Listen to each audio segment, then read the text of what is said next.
So without further ado, I'm very, very happy. I'm very honored that the super smart, intelligent, but also nice Oleksandr Shevchenko from Ukrainian Railways is here to join us on stage to talk about what's happening there and how they're solving all the issues they have there. So please, a big applause for Oleksandr Shevchenko.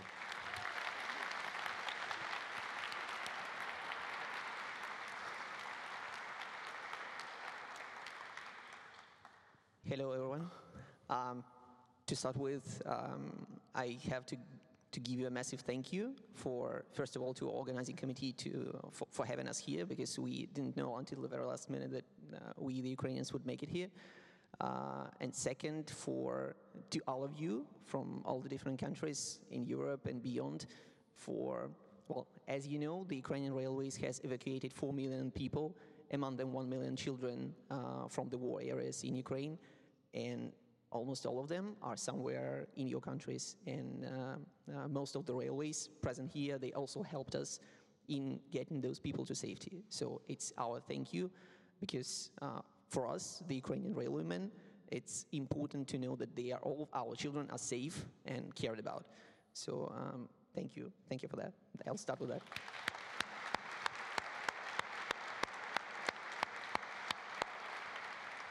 Wow. Great to have you here. But first of all, how are you? Are you okay? Considering the circumstances, yes, I'm okay. Yeah, thank you. It's so amazing to have you here, and your colleagues as well. I know you're here all day, so if people have questions or want to know other things, feel free to ask you.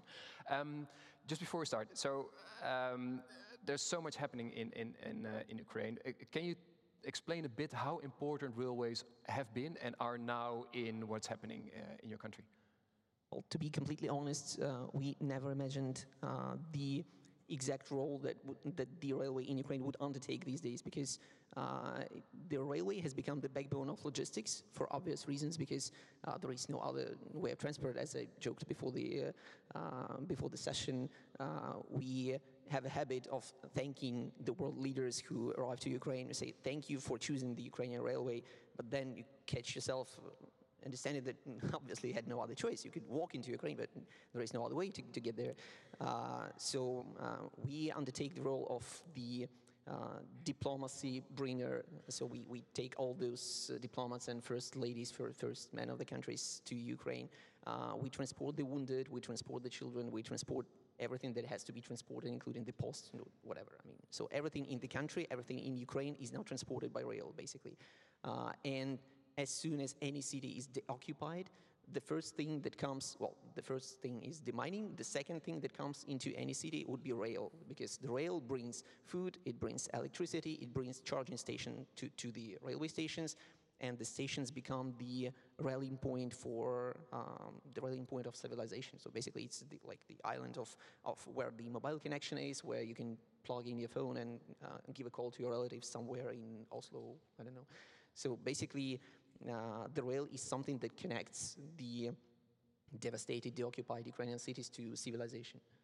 And does it also mean that you were mentioning the 4 million people you evacuated from different areas? I think 1 million children, like 100,000 pets?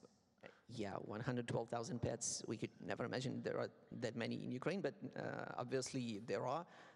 And normally, well, transporting a dog is not a problem. Transporting a crocodile from Kharkiv is a bit of a challenge.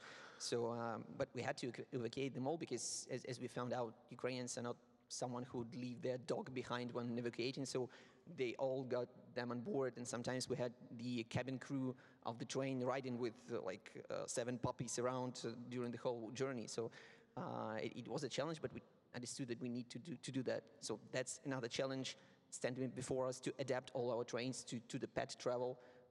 We never imagined that we'll need it on that much scale. But again, we are just now reimagining the new challenges that are posing every day.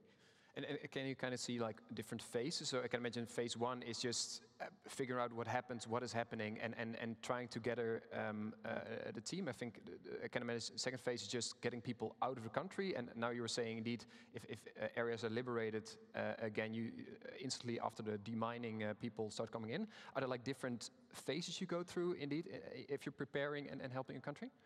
Yes, the first phase was to, during the first few weeks, we have been running on pure adrenaline. So basically, it's hard to tell day from night because we have been there all day with the command train traveling the country, and everyone who would undertake the management of the railway, they were traveling by this command train. We didn't stay in one spot for obvious reasons because the management of the rail was under attack. So we traveled around the country. Each of us had their substitutes in case of shellings or anything. So we had to, for several weeks, it was phase one. We needed to get people, as many people out as possible. So like 3,000 people would travel the train that would normally fit up to 600. And I've seen children traveling on food carts and on the luggage racks. So it's something that I would really wish that no one else experiences. But phase two is, it has already started. It's the structured and systematic evacuation of those who cannot evacuate themselves. I mean, these are people who need assistance. These are the special groups like the Down syndrome kids, like the elderly people, like the wounded. We have separate trains for the wounded, the hospitals on the wheels, basically. So all of these needs structural approach. We normally have, like under normal circumstances, you have like a month to prepare for bridge restructuring repairs or something like that, or to make the hospital train. We had 8 days for a hospital train, and we had 30 days for rebuilding a bridge that has been shelled. So these are we have the timings that are not typical for any railway, I say. Yeah, so I imagine there's no tenders involved, there's no steer groups, committees involved to get a bridge fixed in 30 days, right? Yeah, hardly anything. All those steering groups, they are involved in the process of rebuilding it with hands. I mean, you can just go and do something because, as I said, there is, if we take at least one learning from the war period, it will be that you have to take the decisions, because a bad decision is better than untaken decision. Because if you ponder under a question and make a public opinion poll or something like that for too long, then you get shelled. You don't have the time for that. So we need to be fast and to take responsibility, each of us. And how do you organize for this? You're indeed saying, okay, it's important to have like clear decision making. I can imagine what you're kind of saying about the hospital trains, but also about the bridge is very clear. This is our objective. Does it mean that you have like a central team arranging everything? Is it like a lot of collaboration? Is there a lot of decentralized autonomy for the oblasts, so the local provinces? How do you organize for this sort of situations? Well, the decision making is more or less centralized, but of course the people in the regions, they have their autonomy in order to get the repairs as quickly as possible. And we also have some international help, thanks to everyone in the room, I guess, and everywhere in Europe. So this help, it also arrives by train, and we get specialists, we've got equipment. So what we do is make sure that the rail is rideable like an hour after it's getting shelled, because it's getting shelled every day, so we need to get it repaired. Luckily, Ukraine has a wide enough network in order to have the extra routes for each train. So, for example, if you take like a train from Kiev to Lviv, it has 3 different types of routes, and if we see any sort of danger, and we have our own reconnaissance team and so on, if you see any type of danger, then the dispatcher sends the train the other way. It can reroute right on the way. So we are hell-bent on making the trains run on time according to the timetable, because basically in the times of chaos, there is something that needs to be stable and predictable. And the rail in Ukraine has undertaken this role. So we now have the 85% accuracy rate in the trains. So, despite all the shelling, you have an 85% accuracy. Yeah, exactly. Yeah, okay. That has always been the target, because we have the auxiliary routes and something like that. So we can always change the plan, but we adapt the speed of the train. We adapt the routes so that we could get people from point A to point B, because it's not purely touristic measures. We just need to get those people out and not get stuck on the way, because everything, as I said, everything moves along the rail. So it's the medical supplies, it's the wounded, it's the diplomatic rights. We just can't get stuck somewhere and have to keep moving. Yeah, now you're mentioning, and we're making jokes about it with your colleague Alex, who's sitting there, who has plenty of stories to tell. Alex, We're talking about iron diplomacy. Like 200 different international delegations with diplomats have been coming to your country. How do you start arranging that on top of all the challenges you have already?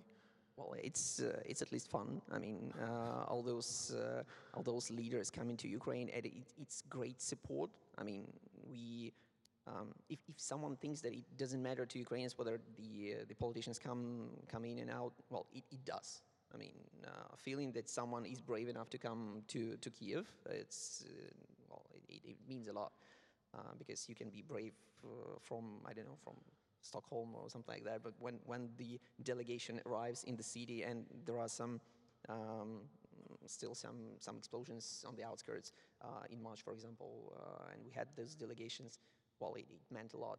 And for us, it's also a diplomatic opportunity to show that, to introduce the country to those people, because obviously the international leaders, they spend like 2 or 3 hours with our leaders, but the rest of the way, like 20 hours they spend on the rail. So we are the first and the last thing they see about the country.